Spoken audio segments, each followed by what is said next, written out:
Good morning, bachcho. So now today we are going to start with the topic code generation. So this code generation, as you already know, it's the last phase of compiler design, and this basically work at your backend level. Okay. So the important thing is that what type of the input we are going to provide to the code generation, and what type of the output we are going to fetch out from the code generation thing. So generally the input to the code generator is, or we can imagine that the code generator is a kind of a machine in which what type of the input we are going to provide. We are going to provide the input in the form of intermediate code and output in the form of, that output may be depend on your absolute code, relocatable code and assembly code. So the output may be in the form of your absolute code, relocatable code and assembly code. So you very well know the difference among these three.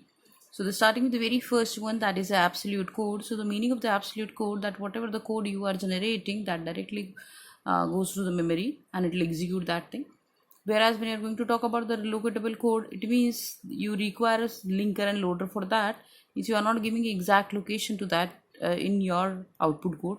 And the third one is your assembly code. So the assembly code is you are simply going to convert your high level program into the assembly program, so that and the rest and the assembler will do the conversion from your assembly code to your actual machine code.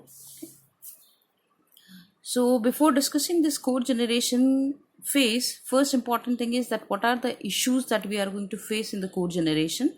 Okay.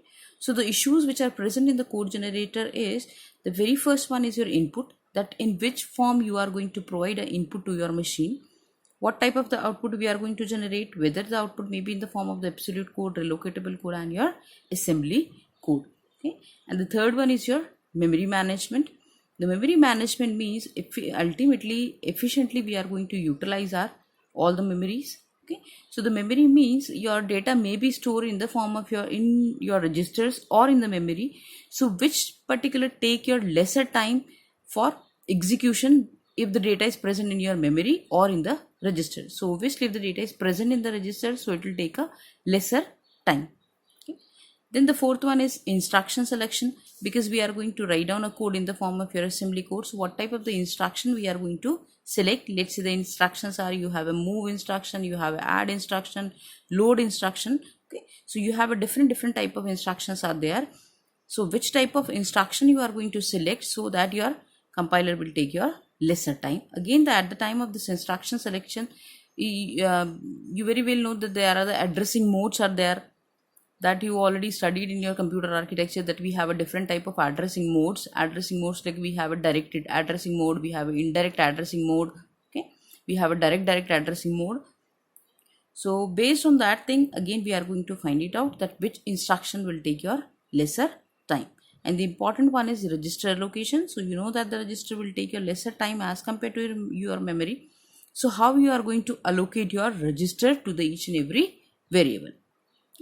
The sixth one is your choice of the evaluation order. So that is also important. Up till now we haven't considered any kind of the evaluation order, that in which order you are going to execute your statement. Okay, so that may be possible that you are going to execute in the form of your left to right, or maybe in the form of the right to left.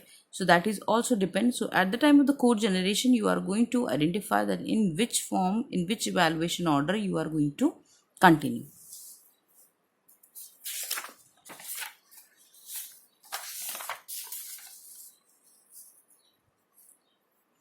Yeah, so that is important one. Register allocation. Okay, so the register allocation, it's very important when you're going to talk about the code generation. So in register allocation, we have a first phase and the second phase. In the first phase, which is known as your register allocation, and the second phase is known as your register assignment. Okay, so the register allocation is nothing but, in this phase we select the set of names that reside in the registers at a point in the program. Okay, whereas when you're going to talk about this register assignment means we pick the register where a variable will reside in. So the difference is clear, that in the case of the register assignment, what we are going to find it out, that we have a register and which variable we are going to store in that register. That is the phase of your register assignment. Whereas when you're going to talk about the register allocation means you have a different type of the variables are there. Let's say A1, A2, A3. So A1 variable where you are going to store, okay, select the names that the A1 variable where you are that reside in that register. Okay, so we have A1 variable and we are going to store that A1 variable in some register. So that phase is known as your register allocation. Okay, so register assignment is clear that first we are going to select and then find it out what type of which variable you are going to put in that register. Okay, whereas register allocation, firstly we are going to fetch a variable name, then we are going to find out where we are going to store that variable. Okay, so you can clear like in register allocation, firstly we are going to find out the variable name, then we are going to find out register. Whereas register assignment, first we are going to find out register, then we are going to find out which variable we want to store. Okay, so these are the two important things, register allocation and register assignment. Now again the two more terms are important when you are going to talk about this code generation: register descriptor and address descriptor. Register descriptor and address descriptor. This register descriptor we can also refer like RD and this is like AD.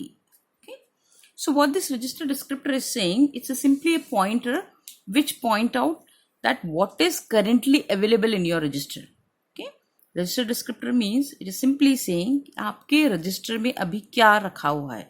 Okay, so that is a pointer which point out that what is currently available in each register. Okay, whereas when we're going to talk about the address descriptor, so the address descriptor keeps telling that you have a variable, each variable, and where is the current location of that variable. Okay, where that variable is going to find it out, that we are going to keep in track in your address descriptor. Okay, so again the one more again we are going to discuss the same thing like RD and AD. Register descriptor means that register, it will going to start with the register. So it means that what content is present is currently available in that register is known as your RD. Whereas AD is you have a different variable. For each and every variable you have a different address descriptor. So this address descriptor is your variable where you are going to find out that variable, that is known as your address descriptor.